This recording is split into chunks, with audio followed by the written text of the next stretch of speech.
Amen.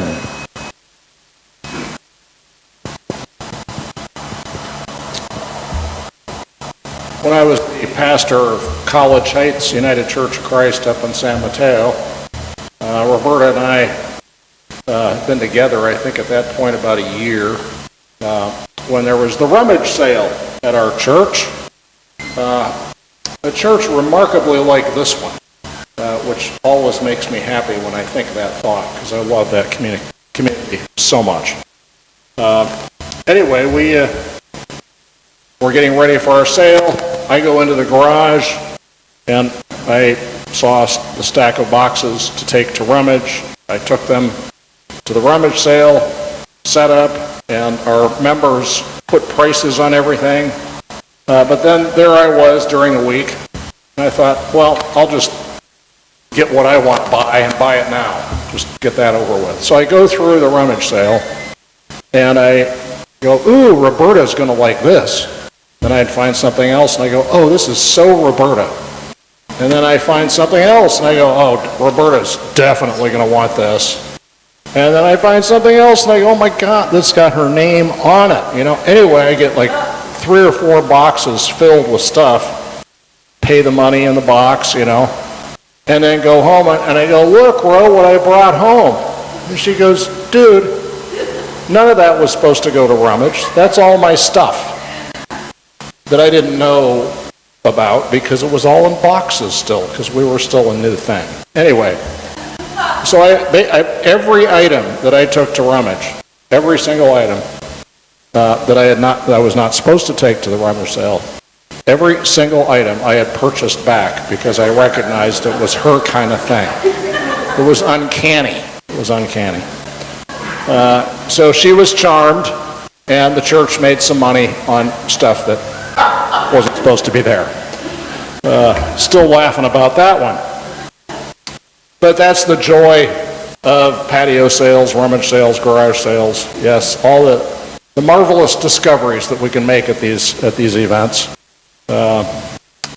Yesterday I went to a garage sale in Ojai, and it's pretty funny. There was a little box with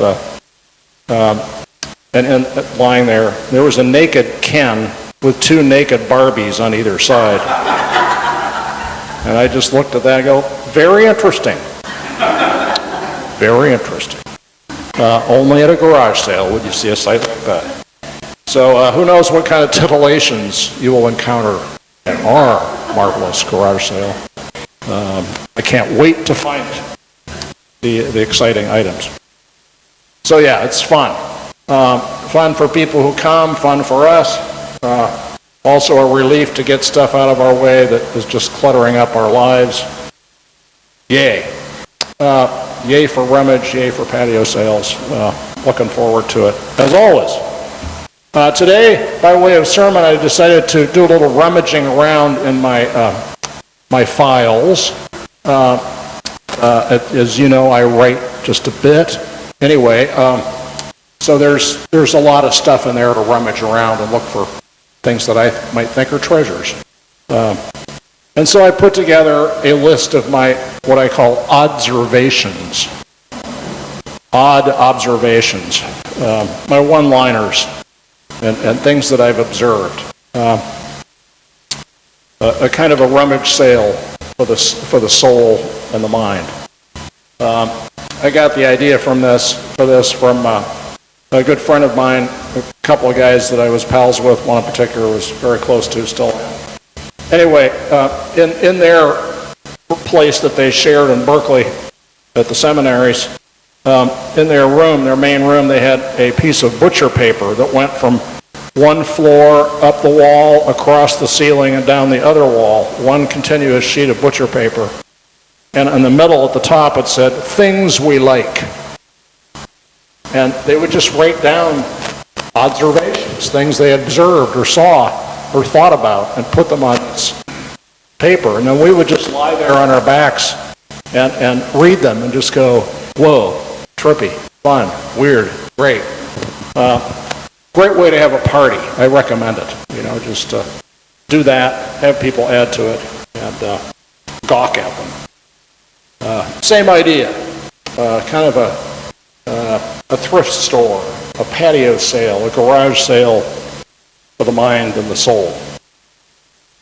So here's what I dug out of my rummage. And I invite you to ponder these things and respond. We're going to have a little convo here. So the first one, and then these, I keep adding to them constantly, adding to this list that I dug up from my files. The chief end of man is to glorify God and enjoy Him forever. That's the first line of the Westminster Catechism, which is the statement of faith of Reformed Protestantism. Yes? So here's my observation that goes with that. The corollary to that is the chief end of God is to glorify humanity and enjoy us forever. Any responses to that heresy that I just uttered? No thunderbolt yet. Does that feel heretical? Any responses to that? Is this rummage you would buy or rummage you'd leave alone? Is this something you'd take to the sale or something you'd take home from the sale? Ponder that. The chief end of God is to glorify humanity and enjoy us forever. Another one. I am the peacock who spreads his feathers and then pecks for grubs in the dirt. I am the peacock who spreads his feathers and then pecks for grubs in the dirt. You know, showing off, trying to be a big shot, but then, you know, doing what I got to do in the grubby world like everybody else. We're all in this mess together. The handsomest peacock still has to peck for grubs. Yeah. We still got to get down and dirty. Any other observations to go with that observation? Please. I'm sorry? Or beg for grub and things. Yeah, because I was at a eating lunch. Where was I? I was somewhere in the Balkans, sitting out, and the place was filled with peacocks, and they were all showing that. But then they were coming around to where we were eating and looking for handoffs. Does that fit? Sure. You're being grubby. All right, Calvin. The grub does not notice if the peacock has beautiful feathers. Oh, that's good. That's good. Yeah, okay. This is fun. We're going to add to this one. Well, I think we've all heard the phrase, the early bird gets the worm, but that doesn't work out too good for the worm, does it? Yeah. It's an invitation to being vegetarian. Yeah. The high and the mighty, the gorgeous, the beautiful, the famous. You really get down to it, we're all on a level in the end. Another one. I am not an Orthodox Christian. I'm an otherdox Christian. Trying to put others first. Yeah? So, heresy perhaps, but then when you step back, it's like, maybe that's not heresy at all. Maybe that's the whole point of what Christ was about. My job as a minister is to listen people into life. My job as a minister is to listen people into life. Your job as a minister is to listen people into life. Does that sound right? Any experiences of where that's happened, where you've listened somebody into life? I bet Steve has done it 1,000 times. Social worker. Others? Yeah, Carla. Just yes. My role, same thing. As a physical therapist. Listening. And then, almost up. Yeah, Carol.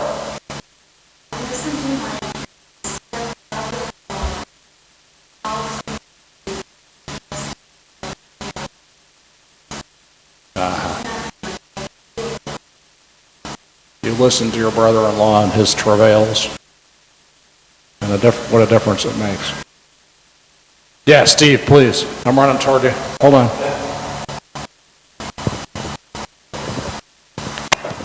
One of the exciting things about being a therapist is that when you have clients make a major breakthrough and you're there to watch it. And I remember thinking, what's the common denominator of those experiences I've had? And it was a session where I didn't say anything. Yeah, amen. Amen. I'd say speak it, but that would be contradictory. Amen. So true. Frank Johnson was a master at that. Frank Johnson, pastor here, master listener. Yeah. Yeah, it's a beautiful thing. I'll never forget, I used to take Stanford students out to the strawberry fields of Salinas and Watsonville every year to learn about the farm labor situation, which was always an eye-opener for them. They're just blown away at what a mess the strawberry industry is in particular. It's really that's a tough job. And tough labor conditions. So we went out one afternoon to visit some sharecroppers. Believe it or not, sharecropping, you think, oh, that's something that happened after the Civil War, blah, blah, blah. No, it's still happening in California. Yeah, mostly Hispanic people are just one step above being field workers. They'll rent land from a farmer and then raise strawberries and then take all the risks.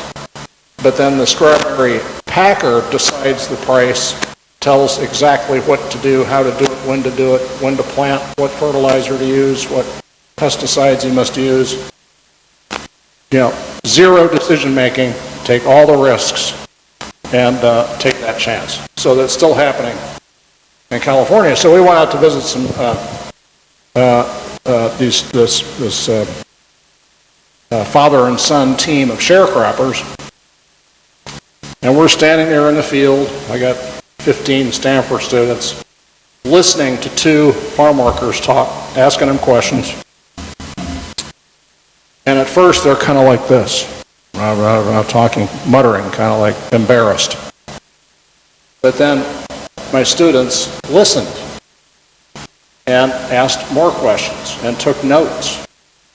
And these farm workers, these sharecroppers were so moved by having somebody listen to them that you could see it.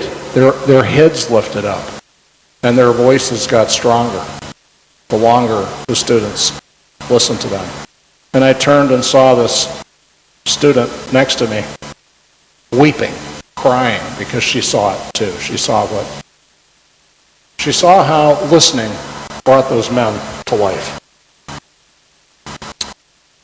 Be here now, and then you'll be ready to go there then. Be here now, and you'll be ready to go there then. How does this ring true, false? Is this something you'd leave on the table at the rummage sale? Be here now, and you'll be ready to go there then. Yeah, Carol.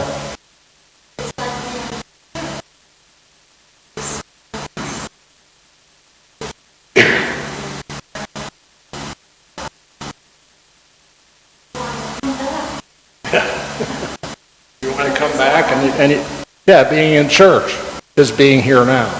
Yeah? And then we're here now, just now. And then we go forth and we're ready to go there then and do what needs to be done in the world. Yeah? Yeah, please, Les.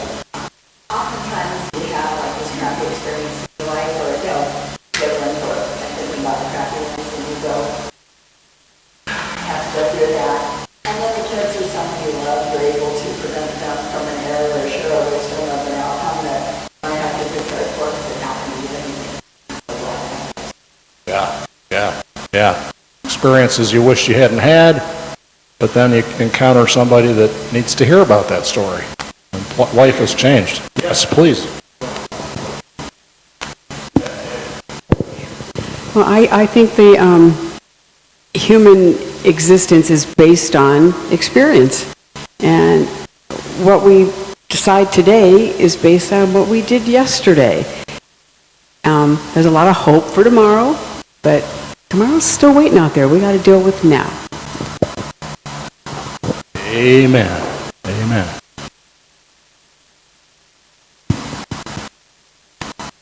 Couple more. The trouble with rummage sales, too much stuff, right? You and I get ahead when nobody else gets left behind. You and I get ahead when no one else is left behind. How does that play out?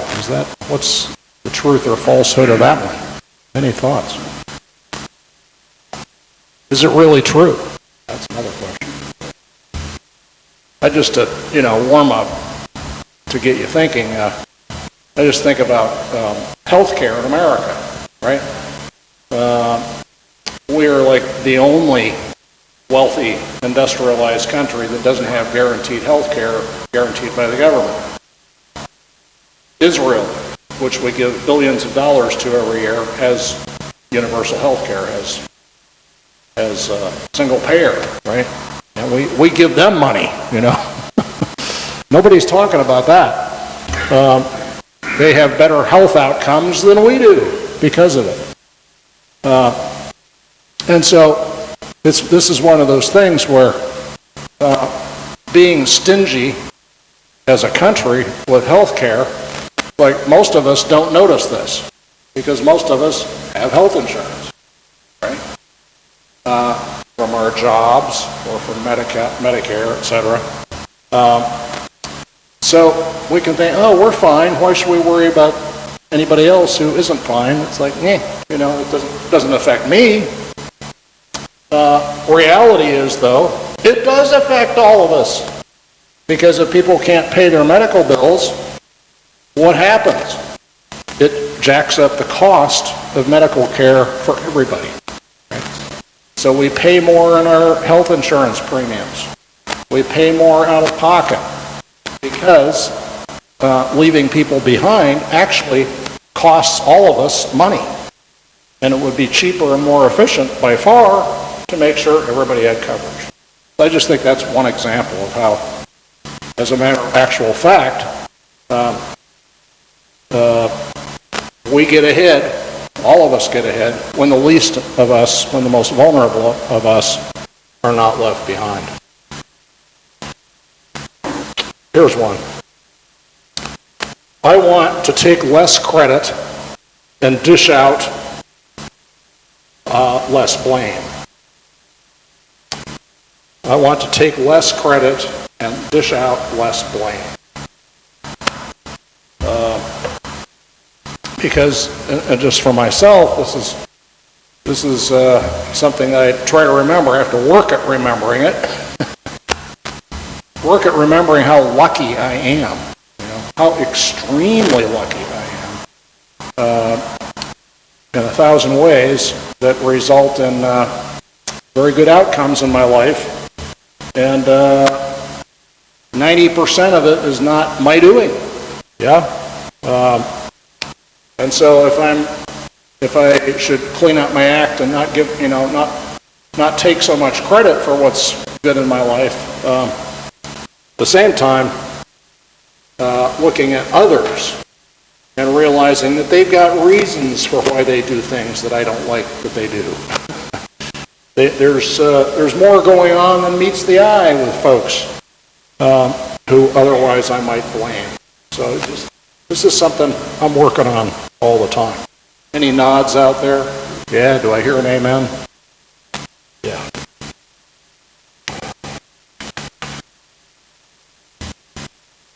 One more here. I'm realizing this is like 3 sermons worth here. So it goes with rummage sales, yeah. So much stuff, so many items, too little time. Look for leaf causes, not just root causes. Look for leaf causes, not just root causes of problems or things we need to solve or fix. Look for leaf causes, not just root causes. Any thoughts on that? How does that one ring or not? You don't get it, okay. Well, the leaf, I'll explain. That means it's not so good because I have to explain it. The leaf cause means the leaf is the product of the roots, ultimately, right? So leaf causes, that's what draws us into the future. You know, the future can cause things, you know, our vision and our hopes and dreams for the future can be a cause of change in the world today, right? So we look for root causes of problems, and we want to address root causes. But we also need to have the leaf causes that inspire us to do better and to do different and to be creative, and to fix the problems of our society and to reach out and serve the most vulnerable and be effective at it. So look for the leaf causes, the ways that our vision of the future causes change in the present, change for the better. There's more on the tables of this rummage sale, but let us continue now in worship, singing.